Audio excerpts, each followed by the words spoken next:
काँग्रेस प्रदेशाध्यक्ष नाना पटोले यांच्या विरोधात नाशिकमध्ये भाजपच्या कार्यकर्त्यांनी पोलीस ठाण्यात तक्रार केली आहे। पंतप्रधानांविरुद्ध वादग्रस्त वक्तव्य केल्यानं त्यांच्यावर कायदेशीर कारवाई करावी अशी मागणी भाजप शहराध्यक्षांनी केली आहे। पटोलेंच्या वक्तव्यामुळे देशवासियांच्या भावनांना ठेच पोहोचली आहे असं भाजप कार्यकर्त्यांचं म्हणणं आहे। निकृष्ट रस्त्याच्या विरोधात पुणे शहर शिवसेनेच्या वतीनं अभिनव पद्धतीनं आंदोलन करण्यात आलं। वाहन चालकांना 1 लाखांचा विमा काढून देण्यात आला। खड्ड्यांमुळे अपघात झाल्यास त्यांना आर्थिक मदत व्हावी या उद्देशानं हा विमा काढण्यात आला। खड्ड्यांमुळे वाहनधारकांना मोठा त्रास सहन करावा लागतोय। रस्त्यांच्या दुरुस्तीवरून शिवसेनेनं महापालिकेतील सत्ताधारी भाजपवर निशाणा साधलाय। आज या ठिकाणी शिवसेना अकोल्यात भाजपनं नाना पटोले यांच्या विरुद्ध पोलीस ठाण्यात तक्रार दाखल केली आहे। पंतप्रधानांविरुद्ध वादग्रस्त वक्तव्य केल्याची ही तक्रार आहे। राज्य सरकारनं कारवाई न केल्यास जनआंदोलन उभारण्यात येईल असा इशारा अकोला जिल्हा भाजपनं दिलाय। दरम्यान पटोले यांनी पंतप्रधानांना उद्देशून वक्तव्य केलं नाही तर त्यांच्या मतदारसंघातील स्थानिक गुंड मोदीबाबत हे वक्तव्य केल्याचं स्पष्टीकरण देण्यात येत आहे। अमरावती शहरातील छत्रपती शिवाजी महाराज यांचा पुतळा हटवल्यानंतर आता शिवप्रेमी आक्रमक झालेत। अमरावतीच्या बडनेरा इथं पालकमंत्री यशोमती ठाकूर यांचा प्रतिकात्मक पुतळा जाळण्यात आला। पालकमंत्र्यांचा निषेध करून घोषणाबाजी करण्यात आली। छत्रपती शिवाजी महाराज यांचा पुतळा हटवून शिवप्रेमींच्या भावना दुखावल्या गेल्या अशी प्रतिक्रिया आंदोलनकर्त्यांनी दिली।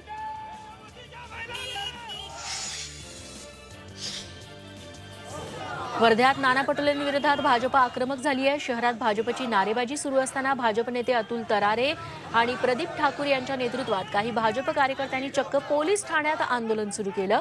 पटोलेंवरती एफआयआर दाखल होत नाही तोपर्यंत माघार घेणार नाही अशी भूमिका भाजपने घेतली। दरम्यान आर्वीतली नाना पटोलेंचा पुतळा आर्वीतही जाळण्यात आला।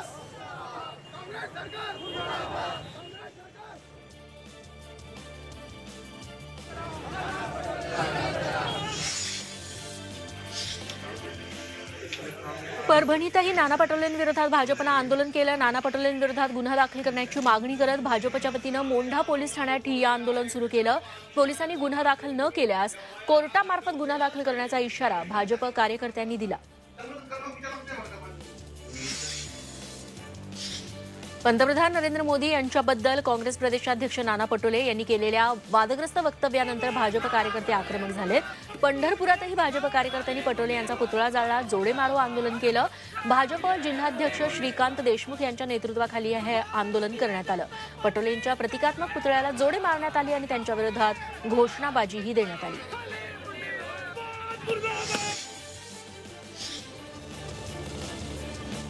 काँग्रेस प्रदेशाध्यक्ष नाना पटोले नागपूर विमानतळावरती दाखल होण्यापूर्वी विमानतळ परिसरातील सुरक्षा व्यवस्थेत मोठी वाढ करण्यात आली।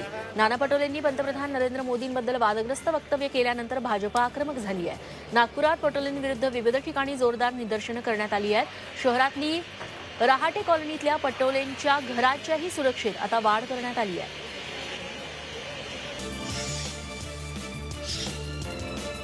आम आदमी पार्टीचे खासदार भगवंत मान यांना पक्षानं पंजाबमध्ये मुख्यमंत्री पदाचा उमेदवार जाहीर केलाय।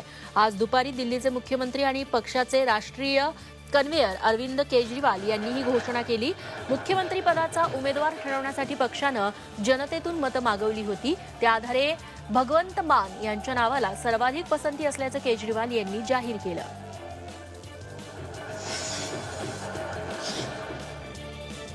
बीड जिल्ह्यात वडवणी तालुक्यातील देवडीत रानुबाई देवीच्या यात्रेला भाविकांनी गर्दी केली। परंपरागत गाड्या ओढण्याच्या कार्यक्रमाला गर्दी झाली होती। वडवणी तालुक्यातील नागरिकांचा बेजबाबदारपणा यातून दिसून आला। नागरिकांना कोरोनाच्या नियमांचा विसर पडला होता। शासनाच्या निर्बंधांना झुगारत यात्रेचं आयोजन करण्यात आलं। यात्रेमध्ये विविध कार्यक्रमांचं आयोजन करण्यात आलं, मात्र प्रशासनाने याकडे दुर्लक्ष केलं।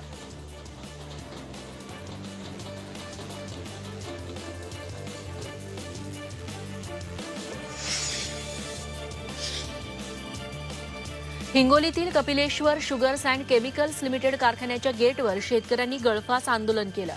शेतकऱ्यांना ऊस तोडण्यासाठी टोळी देत नसल्यामुळे रुपूर येथील 40 शेतकऱ्यांनी हे आंदोलन केलं। कारखान्याच्या व्यवस्थापकांनी लेखी आश्वासन दिल्यानंतर शेतकऱ्यांनी आंदोलन मागे घेतलं। औंढा नागनाथ तालुक्यातील रुपूर कॅम्प भागात सिद्धेश्वर धरण आहे। या धरणामुळे शेतकऱ्यांनी ऊसाची लागवड केली आहे।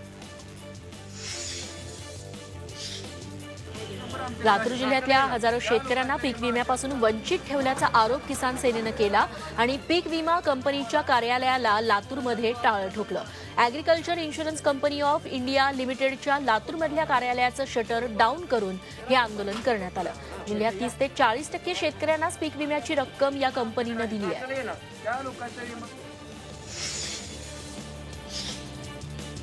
एखादा लोकप्रतिनिधी जेव्हा एखाद्या सर्वसामान्य नागरिकासोबत दुचाकीवरून प्रवास करून जनतेच्या समस्या समजून घेतो तेव्हा तालुक्यात याची चर्चा रंगते. असाच प्रकार पुणे जिल्ह्याच्या शिरूर तालुक्यात घडला. शिरूर हवेलीचे आमदार अशोक पवार यांनी पाबळपासून मुखईपर्यंत ऊस उत्पादक शेतकऱ्याच्या दुचाकीवरून प्रवास केला आणि शेतकऱ्यांच्या समस्या जाणून घेतल्या. नंदुरबार कृषी उत्पन्न बाजार समितीत मिरचीची विक्रमी आवक झाली आहे. तब्बल 35 कोटी रुपयांची ओल्या लाल मिरचीची खरेदी विक्रीतून उलाढाल झाली. 1.5 लाख क्विंटलपेक्षा अधिक मिरचीची आवक झाली असून हा आकडा अजून वाढणार आहे. मिरचीच्या दरात 500 रुपयांची समाधानकारक वाढ झाली आहे.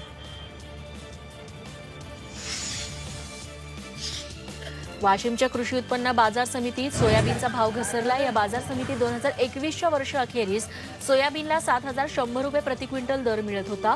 तो आता थेट 5,800 रुपयांवर पोहोचलाय.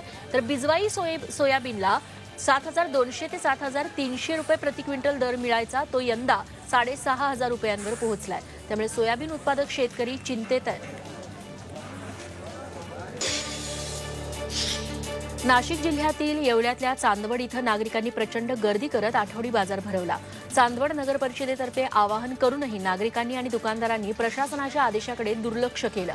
नाशिक जिल्ह्यात कोरोनाचा प्रादुर्भाव दिवसेंदिवस वाढत चाललाय. त्यामुळे अशी गर्दी सगळ्यांच्या आरोग्यासाठी हानिकारक ठरू शकते.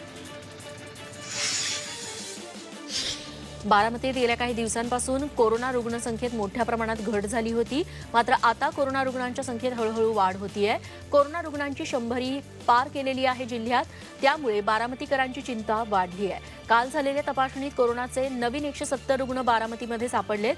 आतापर्यंत बारामतीत 31,458 रुग्ण आढळले. यापैकी 30,077 रुग्ण बरे झाले तर 780 मृत्यू झाले. लातूर जिल्ह्याच्या निलंगा तालुक्यातील निटूर गावात लॉकडाऊनचा फज्जा उडाला. 4 दिवसात 88 कोरोना रुग्ण वाढल्यामुळे आरोग्य विभागानं 5 दिवसांचा लॉकडाऊनचा सल्ला दिला. त्या अनुषंगानं आरोग्य विभागानं पोलीस यंत्रणेला पत्र दिलं. तर निटूर गावात दवंडीही देण्यात आली. मात्र निटूरच्या या लॉकडाऊनचा अक्षरशः फज्जा उडाल्याचं चित्र आहे. बहुतेक नागरिक रस्त्यावरच होते तर अनेक व्यापाऱ्यांनीही आपली दुकानं उघडी ठेवली आहेत. मुंबई पुण्यात सुरू झालेली कोरोनाची 3री लाट अतिशय वेगानं संपूर्ण राज्यात पसरली आहे. अवघ्या 15 दिवसात कोरोना रुग्णसंख्येत राज्यात जवळपास 736% वाढ नोंदवण्यात आली आहे. राज्याच्या 35 जिल्ह्यात 3री लाट पसरली आहे. विदर्भ आणि मराठवाड्याच्या 7 जिल्ह्यात कोरोना रुग्ण वाढ अवघ्या 15 दिवसात 1 आकडी रुग्णसंख्येवरून 3 आकडी झाली आहे. मुंबईसह राज्यात कोरोना रुग्णसंख्येत घट होतीये. सोमवारी राज्यात 31,111 नवे कोरोना रुग्ण आढळले तर मुंबईत 5,956 नव्या रुग्णांची नोंद झाली. एकीकडे कोरोना चाचण्या कमी होत असल्या तरी रुग्णसंख्येत घट झाली आहे. मुंबईत केवळ 15% बेड रुग्णांनी भरलेले आहेत. मृतांच्या संख्येत मात्र वाढ होत असून सोमवारी मुंबईत 12 रुग्णांचा मृत्यू झाला. देशभरात कोरोनाची ही लाट मार्च अखेरपर्यंत राहील अशी शक्यता वर्तवली जाते. तोंडावाटे घेण्याची अँटीव्हायरल्स ICMRच्या यादीतून काढून टाकण्यात आली आहे. अँटीव्हायरल्स, अँटीबायोटिक्स, अँटीबॉडीज, विटॅमिन्स हे उपचारातून वगळण्यात आले. रुग्ण मध्यम ते गंभीर स्वरूपाचा असेल तरच रेमडेसिवीर देण्याची शिफारस करण्यात आली आहे. कोरोनाच्या 3ऱ्या लाटेतही ज्येष्ठ नागरिकांनाच अधिक बाधा झाली आहे. मुंबईत 1 ते 16 जानेवारीपर्यंत कोरोना मृत्यूंपैकी 89% लोक हे 60 वर्षांपेक्षा जास्त वयाचे होते तर 11% मृत्यू 40 ते 60 वयोगटातील होते. गेल्या 16 दिवसात शहरात कोविडमुळे 80 जणांचा मृत्यू झाला. यापैकी 71 जण हे ज्येष्ठ नागरिक होते तर उर्वरित 40 ते 60 वयोगटातील होते.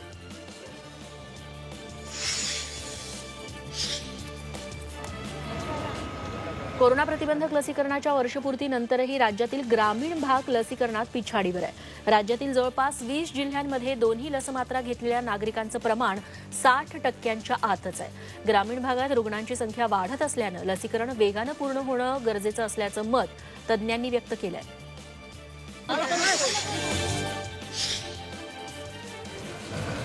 महाड शहर आणि परिसरात पावसाळ्यात उद्भवणाऱ्या पुराच्या समस्येपासून सुटका करण्यासाठी उपाययोजनांना सुरुवात झाली आहे. महाड शहराजवळून वाहणारी सावित्री आणि बिरवाडी येथील काळ नदीपात्रातील गाळ काढण्याच्या कामाला सुरुवात करण्यात आली आहे. जलसंपदा विभागाकडून हे काम सुरू झालंय. जेसीबी पोकलेनचा वापर करून नदीपात्राचं खोलीकरण सुरू करण्यात आलंय.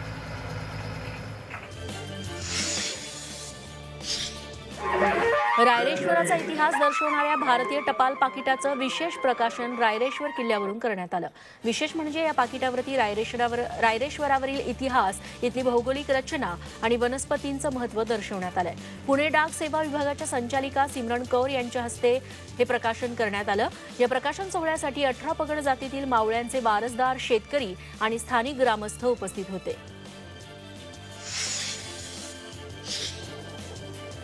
दिवा रत्नागिरी पॅसेंजरच्या मार्गातील महत्त्वाचे रेल्वे थांबे पुन्हा समाविष्ट करण्यात आलेत. कोरोनामुळे सप्टेंबर 2021 पासून दिवा पॅसेंजर गाडी सुरू झाली. मात्र पेण, कासू, नागोठणे, रोह्यात या रेल्वेगाडीला थांबा नव्हता. मात्र आता हे रेल्वे थांबे घेण्यात येणार आहेत.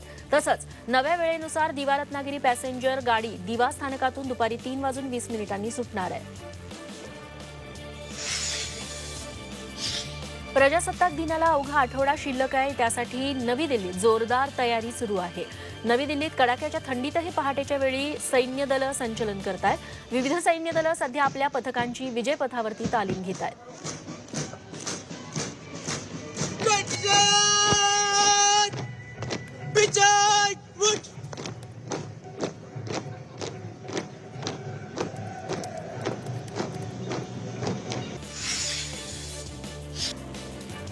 आमदार श्वेता महालेंवर कारवाईची मागणी युनायटेड फोरम ऑफ बँक युनियननं केली आहे.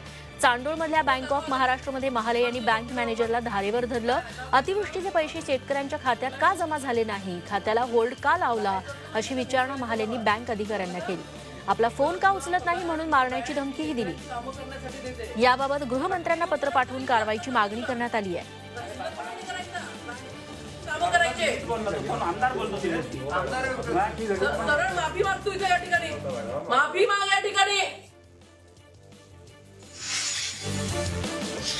जगातील अव्वल टेनिसपटू नोवाक जोकोविचची रविवारी ऑस्ट्रेलियातून पाठवणी झाल्यामुळे ऑस्ट्रेलियन खुल्या टेनिस स्पर्धेला मुकावं लागलं. शिवाय त्याच्यावर ऑस्ट्रेलिया 3 वर्षाच्या प्रवेश बंदीचंही संकट आहे. मात्र ही बंदी हटवण्याचे ऑस्ट्रेलियन पंतप्रधान स्कॉट मॉरिसन यांनी संकेत दिले. सय्यद मोदी बॅडमिंटन स्पर्धेत भारताची मदार आता पीव्ही सिंधूवरच आहे. उदयोन्मुख खेळाडू लक्ष्य सेनने स्पर्धेतून माघार घेतली आहे. पुरुष दुहेरीतील जोडी चिराग शेट्टी, सात्विक साईराज रंकीरेड्डी यांनीही या स्पर्धेत न खेळण्याचा निर्णय घेतलाय.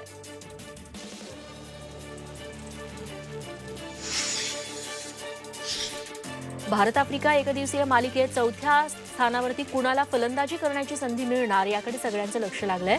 बुधवारी पर्ल येथील बोलंड पार्कवर पहिला एकदिवसीय सामना खेळवण्यात येणार आहे. यात श्रेयस अय्यर आणि सूर्यकुमार यादव या दोघांपैकी एकाला संधी मिळण्याची शक्यता आहे. प्रसिद्ध तामिळ अभिनेता धनुष आणि रजनीकांतची मुलगी ऐश्वर्यानं अखेर घटस्फोट घेतलाय. 18 वर्षांचं वैवाहिक आयुष्य संपत असल्याची माहिती त्यांनी सोशल मीडियाच्या माध्यमातून दिली. मैत्री, कपल, पालक एकमेकांचे शुभचिंतक बनून समजूतदारपणे सहजीवनाचा प्रवास केला. मात्र आता जीवनाच्या अशा मार्गावर आहोत की जिथून आमचे मार्ग वेगवेगळे होत असल्याचं या दोघांनी म्हटलंय. आमच्या या निर्णयाचा आदर करत आम्हाला प्रायव्हसी द्यावी अशी विनंती त्यांनी चाहत्यांना दिलेली आहे. बहिणाबाईंची जात्यावरची ओवी म्हणजे